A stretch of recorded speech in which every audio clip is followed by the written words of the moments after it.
Because if you're making your money, you think when you finish work, you can buy your little weed and thing. You that time to, you check guys saying?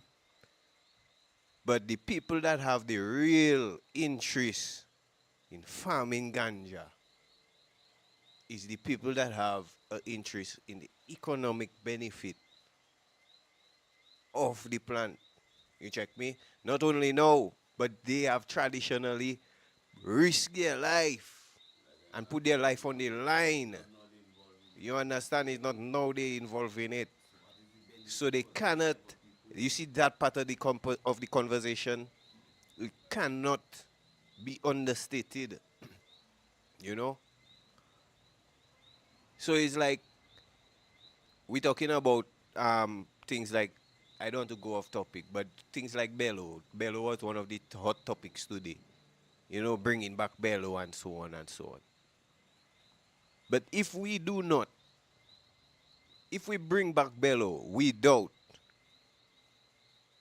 taking heed or learning from the mistakes of the past or of our predecessors, then we doomed to repeat the same mistakes. You understand? And we see how at times those things play out.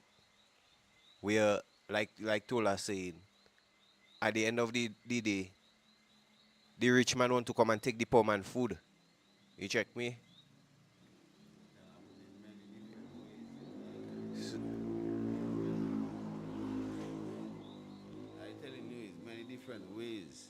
When I listen to these people and talking about the legalization of ganja, my boy, I myself, I tell people, I not always right with my opinions and my statement, but I only giving my views as to how I seen things, as to how I analyzing it. You understand? So that I telling you now, if you legalizing it and you're putting it in a stage that Flacco supposed to have a license to grow marijuana right now, then to me and my thinking that the marijuana should be level onto like how alcohol is. Because for you to have alcohol, a factory producing alcohol, you have to have a license to do that. Right? But there's still people doing alcohol illegally, even presently today. And if they get caught doing it, there's a consequence for it. You understand what I'm telling you? But what is my problem there right now, coming back with the whole ganja situation, is that if you put a license on it, according to the license you might put on it, and we just they're telling us, boy, we don't already man, they put a license on their ganja thing, that's their business, but we are customer planting our marijuana without no license, we can continue planting our marijuana without no license. But the man now that decided, okay, going to follow the procedures, pay his license, invest his money to grow his ganja, and you that they're doing your illegal thing, blocking his way from his product from selling and those, you don't think he's going to have a problem with it? So what do you think the police going to do? They're going to come. That why I tell you, so the police are going to stop. Huh? Yeah, because how I see it, that I tell you, I might not be right because how I seen it is they're going to stop harassing you that want to grow your marijuana without license. You know? no, Tola. Let me tell you something. If you're having licensing, you're going to have those standards there that you have to meet for this certain supplier for you check me if it's for export, if it's for whatever, for the market. You check I telling you. That is part of the thing that I was saying that I want to see coming out of that. That if I consume in any product that you're consuming, you want to know that it's safe for your consumption, you know. How it was grown, what kind of chemical was used on it. You check I telling you. So all that is part of I agree on the brewers and standard and all those things. so all that is part of the conversation when you're talking about licensing. You check. But on the illegal front, I don't know how really it would affect on that front. But if you're proposing that a man going to do a licensed operation to produce a certain grade, a certain quality, I don't see how an illegal operation can inter interject itself in that equation. You check? So once it's not done that is not a problem, you know, because we say we have, I think, you know, It will always have, it will always have the black market. When you speak of weed, we cannot live out the history of weed, my brother. And I know. in talking about illegal, legality, license, to me, weed is a thing people pass tribulation for weed in Dominica. You check? So now, if you have a process where you want to, say, decriminalize or legalize weed, you cannot just say, well, yeah, you just going to put a licensing structure and people going to pay this or pay that. You have to look at the history of it. The communities that were marginalized because of their activity, the weed activity, their participation. Remember, they have grown this culture of resistance against the system, you know. In most communities, in practically all of the communities where weed has been prevalent as a revenue earner, these people have grown a culture of resistance against the system, of resistance against the government. No, to just think they going and because you say, well, you're going to legalize the weed, to think they just going and accept, well, yeah, okay, the system say they're going to legalize the weed, so let us just go and participate. It don't going to happen like that. You check? So there is where the responsibility of the system has to come in and show that they are the more responsible. They can show that they are the bigger person or the more responsible individual and outreach to those communities and ensure that they do it the proper way such that they give those communities the ability and the power to, if it's a licensing structure, to have that license. They don't have to come and ask you for that license. You check me? The same way we talk about reparations for slavery and all them kind of a thing is the same way we're supposed to look for reparations in the marginalization of those communities. You check? No. Yeah, concentration going on, police still No. harassment from around. Yeah, that is a different something. Marijuana is still illegal, you know, the police doing their job. You check? No. In the conversation, for me, I check in, a man shouldn't have a license to grow a crop. You check? Now, the same way we used to look at how they used to have bananas. That is the way I just look at weed. You can be a registered ganja farmer. You check? A registered farmer, that doesn't mean you have to have a license. Now when you come to sell or you come to distribute, maybe that is where you would need the license. Because it are plenty man that does grow weed, but it doesn't sell weed, you know. They just specializing in the growing of weed. You check? And they have a next set of, so it's different network and different corporation and different structure, you know. It have man that never sell weed. You check? I shouldn't say never sell weed, but they're not weed sellers. They're weed producers. So they maybe produce a 50 pound, a 100 pound, pass it to a next man. The next man now will deal with it.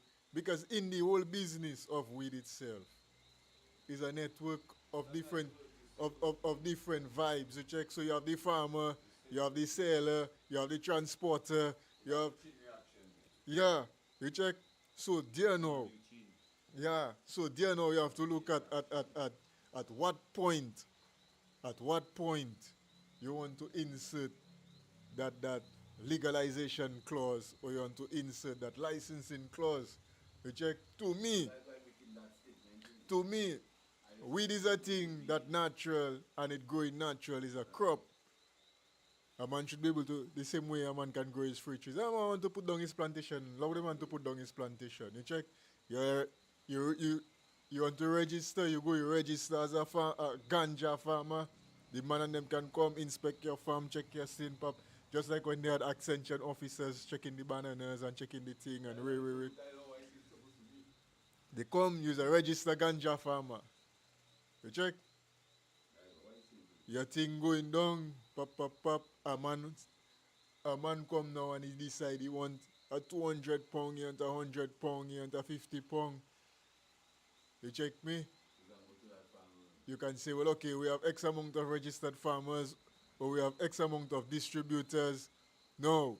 When you come to the distribution and the selling now, to me, that is where the licensing should come in.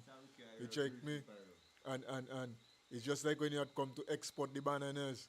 You check me? Whoever purchasing from the farmer is the person that should have the license to do the distribution. So if the farmer in itself is a man that growing and still distributing, then he can say, well, okay, boom, I want a license. You check? Because even in them community, it have man that doesn't grow with it. Pyro, if it cannot be the way you're saying it, to me it of no sense. Because that is how I'm looking at it. That is why I make this statement and saying, if it's good to have a license, and whereas the man that cannot, your customer, because we are a lot of us that just in our ignorance and arguing, well, to hell with that shit.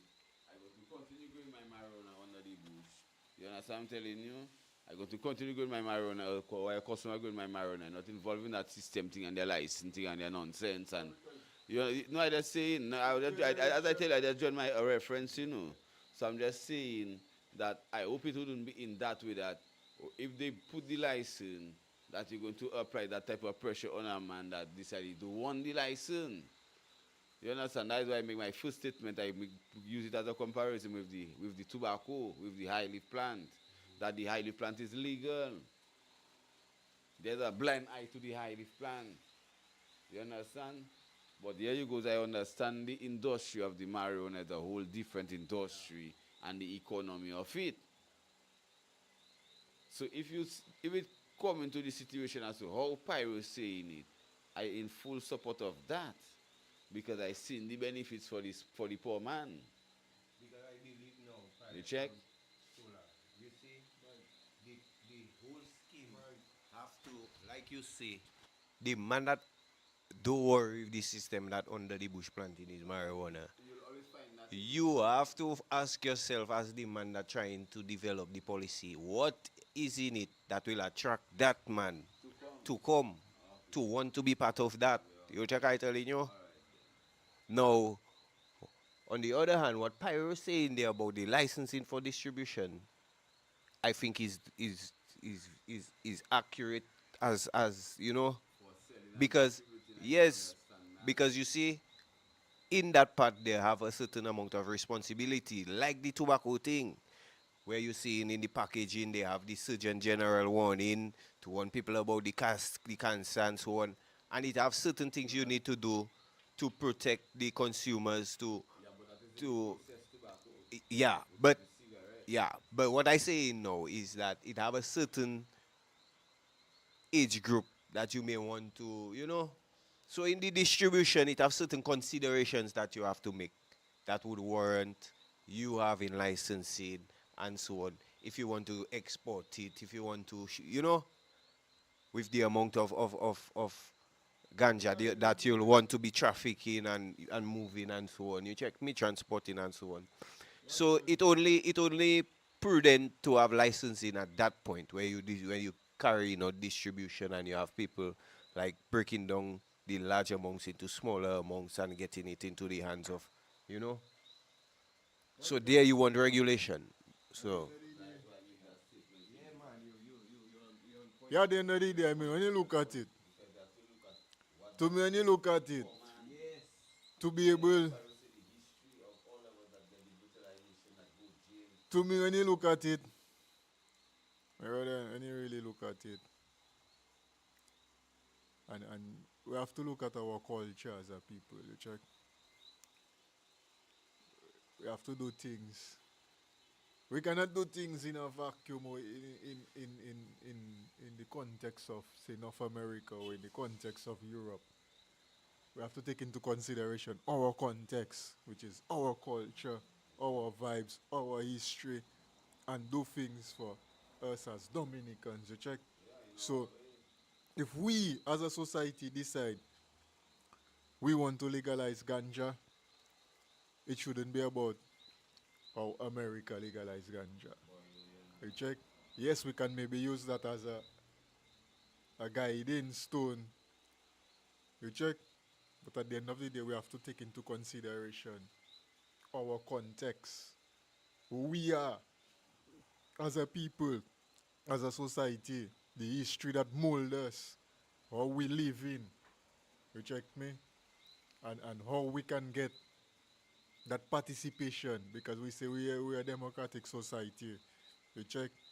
And democracy is not a thing to say where we come to adopt that today or yesterday. You check? We is a society built on maroon vibes, you know. You check me?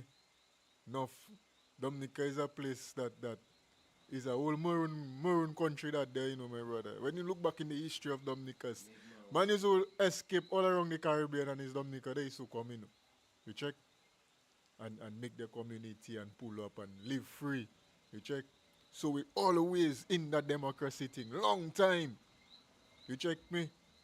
So you see if we want to maintain that, we want to maintain that culture that has created who we are today, we have to look at things such that the participation can continue for free. You check me? And a man that is a farmer, and we know well me myself I've grown up around man that growing weed and grew up around man that selling weed and I know a lot of man in the business and to know how them man thinking and them man approach to the thing. It's just like I told her saying too, plenty man will not give in to go in and get license and them thing there. Because you see, it's And a culture that born out of resistance. that is what I telling you. You check. So at the end of the day, plenty man going to resist, bow into the system there right now because that is how they're going to see it, you know. You check All me. the time. And It was plenty man going and check. Well, you mad man. I going and maintain growing my zeb under the bush and both mama the system. Imagine check. a man beat you for 20 So then, years for a thing. what So they for one day for him to turn how around you and going tell and you, come man, come man. Yes, See so that? then- Come let. how you going and get them man there now to decide, well, okay, boy, what? I need to put my trust in the system too. You check? Yeah. How you going and get that? You have to be willing to give up something as the system to the people. It cannot be about you. You check? But My brother. I think you living in the ideology thereby. Them, because man. The system that designed there right now is about stamping out the resistance. But that's what I telling you. So But to them, they that is the last frontier now to break the resistance. So you check. yes, but the system shouldn't be about breaking us. The system should be about our participation and our inclusion.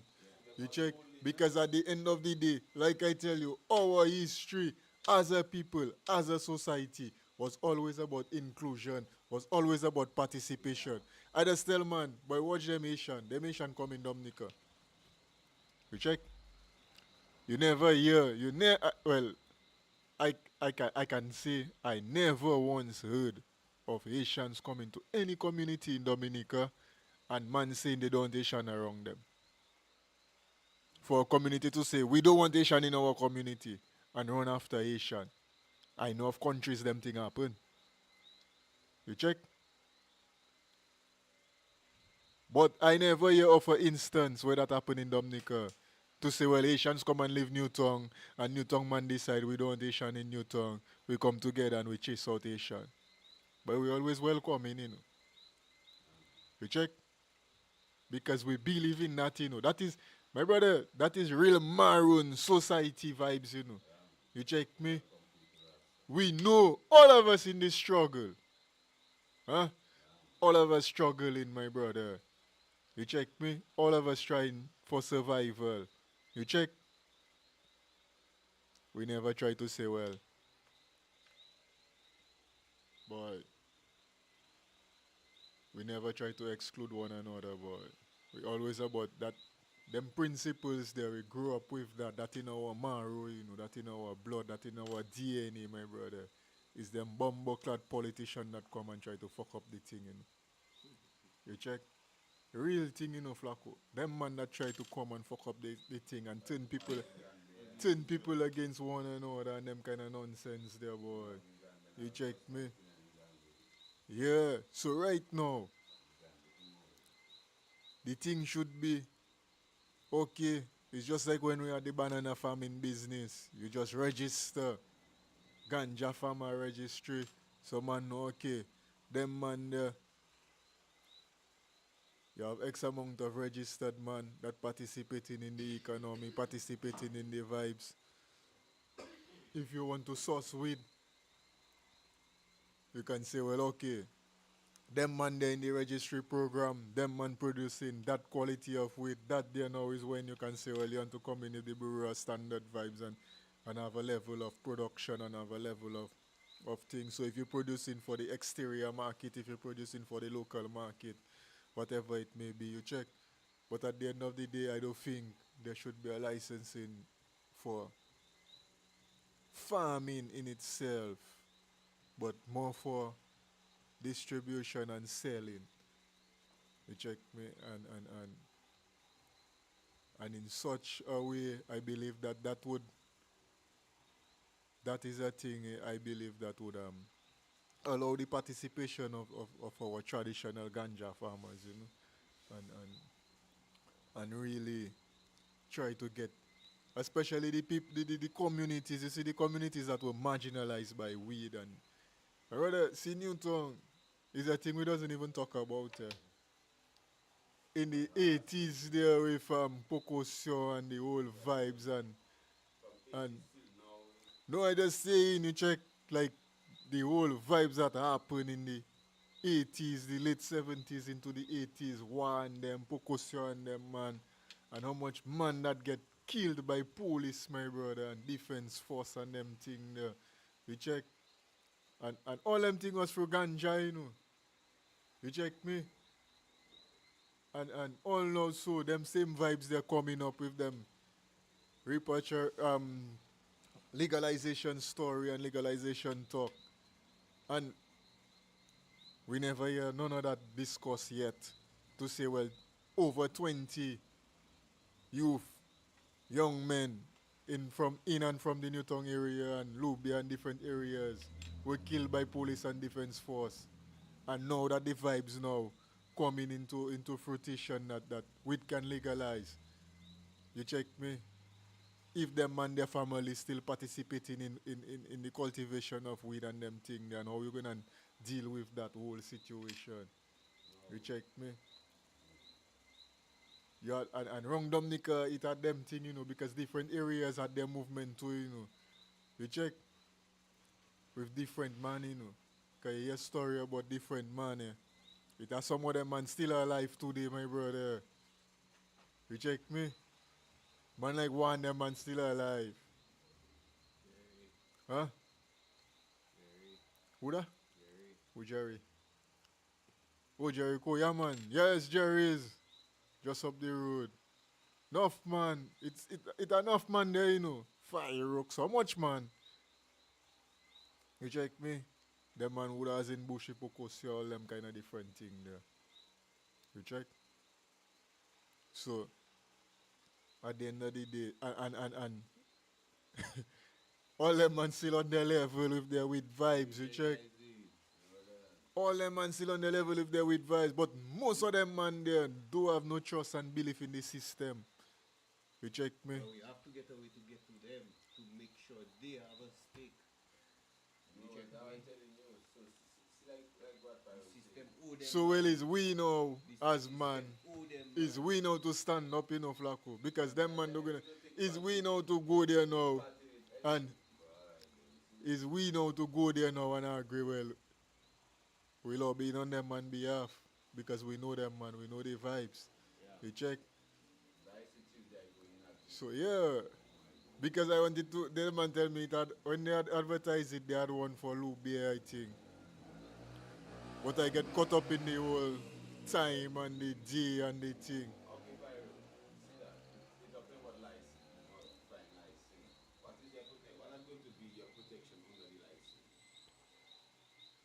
All those things we have to question.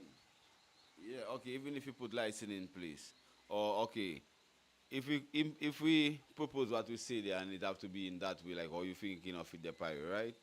As in terms of you have a growers association, and then you have license for distributors and sellers. But what are protecting the distributor and the seller with their license? You understand me? That means you still have to figure out if anybody can still come and sell. You understand me, my boy? What is the Well, must have some level of criteria. I Thank- feel well you will be able to increase the amount that you can carry on your person from maybe 1 ounce to maybe 5 ounces. yes, but we're talking about a license to sell. If you have any of your 1 ounce or your 5 ounces for your personal consumption, that is a different thing from you wanting to sell. You're looking at what level of legalization. Yeah. Right. Before you even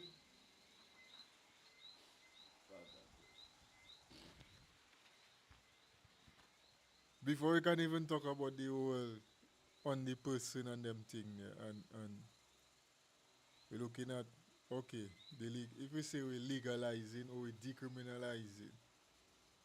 Now, if we have to check about the decriminalization, that means it's going to be a control thing.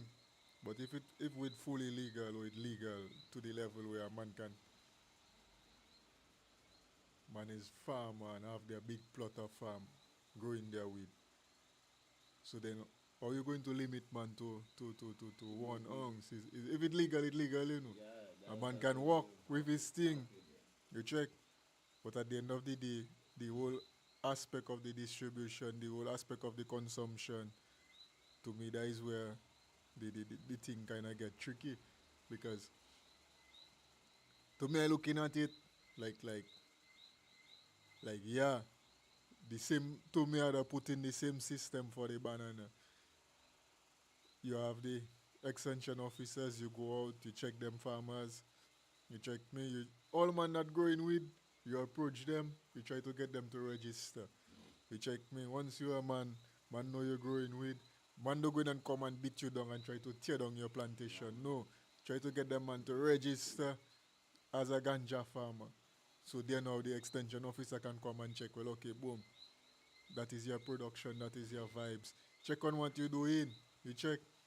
So you can build that relationship with the system, build that trust with the system, such that you can come now. If you're a man and they decide, well, okay, they want to export, we have a connection, they can export weed. You check me? Them same man they now done in the system. You check that they can be providing the weed for the export. Now if you looking now on the vibes locally now, for the local consumption and the local selling and them thing there. To me, that is where the control. You check. So if a man have a coffee shop, if a man have a vibes, if a man is a street vendor, you check me. To me, that is where the control would have to come in. You check. Because at the end of the day, boy, it have it like a vibes to it, man. That's the tricky part about it. Yeah, that is the tricky part in it, you check. That's the tricky part about it. Cause you have man that go be selling. You don't have your license. You go always have man that selling on the road.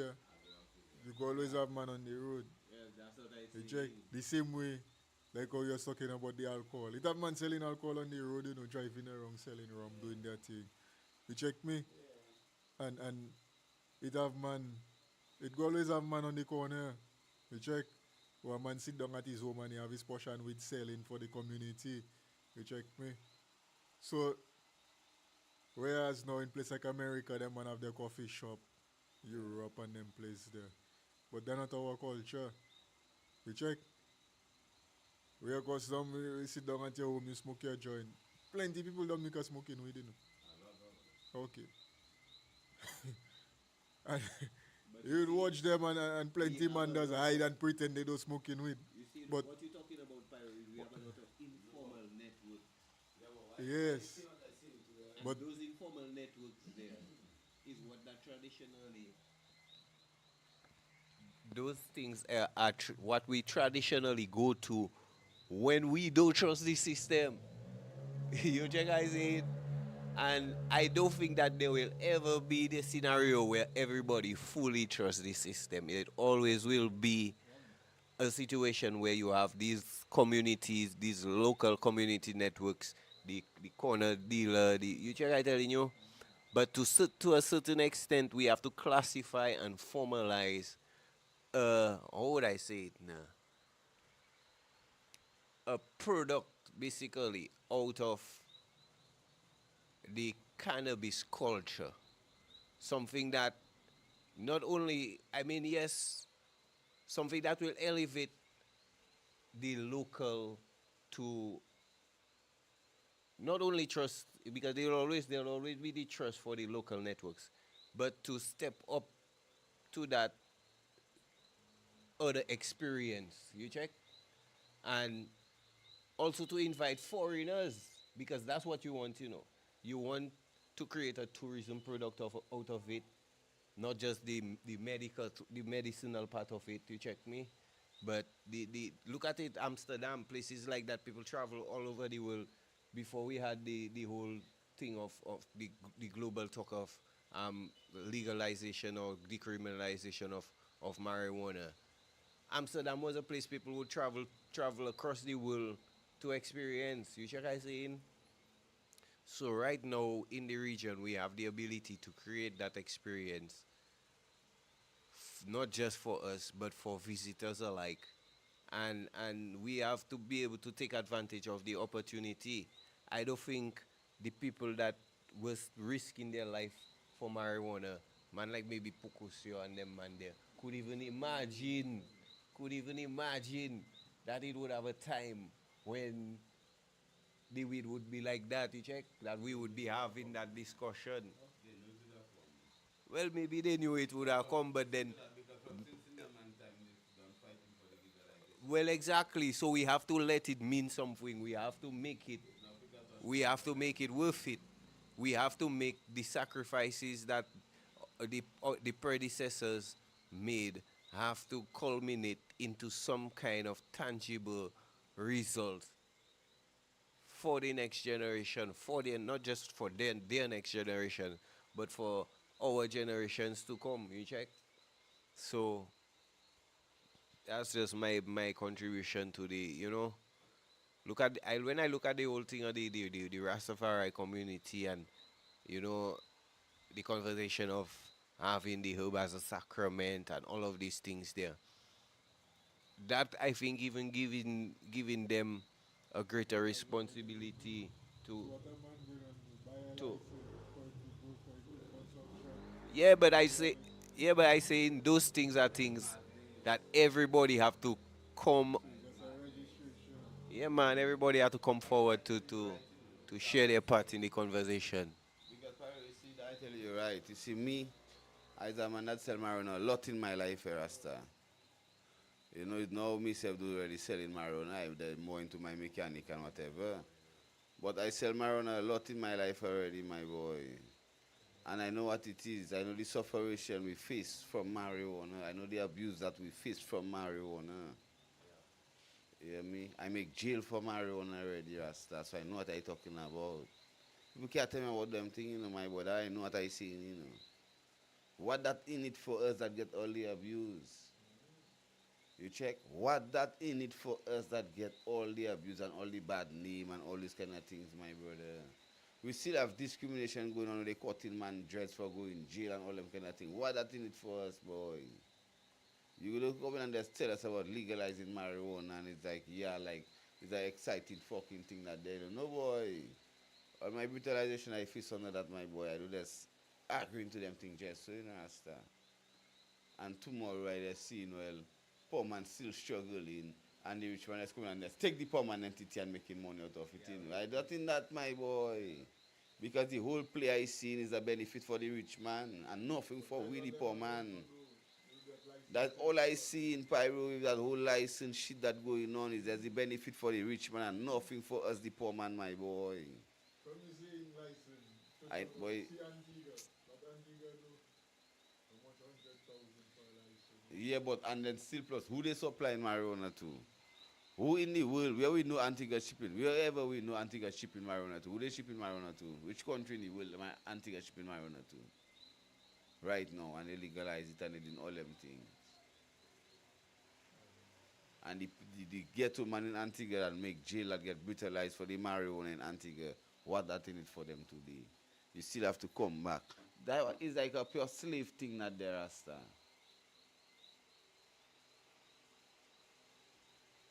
So that if the marijuana can be like the banana crop or the seasoning crop or the high leaf crop, my boy, to me, I don't like seeing it that waste of time thing not going on. It have no benefit in it for the poor man. Yeah, trust I. And we need to wake up, we need to take part, we need to get involved, we need to go out and speak in those kind of things. And tomorrow, my boy, tomorrow I'll be in Grand Bay. Yeah, tomorrow I'll be in Grand Bay. I have to voice my opinion. I didn't even know about the one in Luby. I get to know about the one in Grand Bay. I'll be there. I'll make it a duty to be there. You understand, my boy?